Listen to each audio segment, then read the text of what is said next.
je sais ce qu'ils ont. Ils veulent aller se rouler dans la boue en face. Et si je m'arrête là, ils pourront traverser sans danger. Ils n'auront pas peur grâce à moi. Henri vient se placer devant eux. Tout content, les petits cochons traversent la voie en trottinant.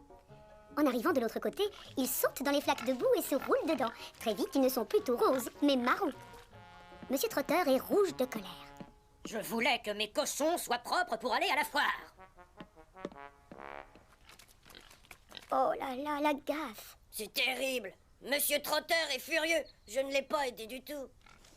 Soudain, une idée fuse dans sa chaudière. J'ai intérêt à faire marche arrière. Comme ça, les cochons auront encore plus de place. Henri appuie sur ses pistons. Ses roues se mettent à grincer, il laisse échapper de la vapeur et recule. Ça vous aidera, monsieur Trotteur. Hélas, c'est tout le contraire. La vapeur et le grincement des roues font peur aux cochons. Ils courent dans tous les sens et font tomber les caisses remplies de pommes qui roulent alors partout. Évidemment, les cochons sont très contents, eux. Ils en profitent pour manger les pommes et se régaler. Seulement, ils refusent de bouger et restent au milieu de la voie. Ce qui, bien sûr, met Monsieur Trotteur encore plus en colère. Non, je suis désolé. Mon idée n'était pas si bonne que ça, en fait. Au même instant, Thomas arrive de l'autre côté. Annie et Clarabelle sont remplies de touristes venus voir la fauvette de Chicalor. Ah, bravo les amis! Comment je passe, moi, maintenant? La fauvette a été aperçue près des champs du moulin. Je suis très pressée. Je te demande pardon, j'ai simplement voulu aider monsieur Trotteur. Mais je peux t'aider, toi. Je vais emmener tes passagers au champ du moulin. Ça fera gagner du temps. Thomas trouve que c'est une excellente idée. Oh, merci Henri. Les passagers s'étonnent du changement de programme. Ils essayent de ne pas marcher sur les pattes des cochons et montent dans le wagon d'Henri qui, lui, est aux anges. Alors ça, c'est une bonne action. Et j'ai encore tout le temps d'aller livrer le poteau avant ce soir. Henri file à toute vapeur vers les champs du moulin. Nous y voilà.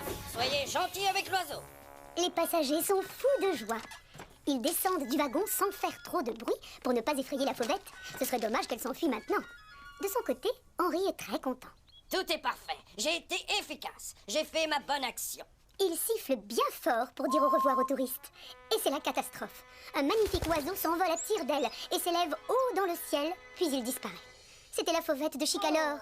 Les touristes sont très en colère de l'avoir manqué. Non, tout est de ma faute. J'ai fait fuir l'oiseau avec mon sifflet. Tout triste, Henri redémarre. J'ai voulu aider les cochons, j'ai voulu aider monsieur Trotteur, j'ai voulu aider les touristes. Mais en réalité, je n'ai aidé personne et je n'ai fait aucune bonne action. Et en plus, je n'ai même pas livré le poteau à oiseaux. Le pauvre Henri est terriblement malheureux. Il roule jusqu'à la crique de la falaise, bien décidé à faire au moins une chose de bien.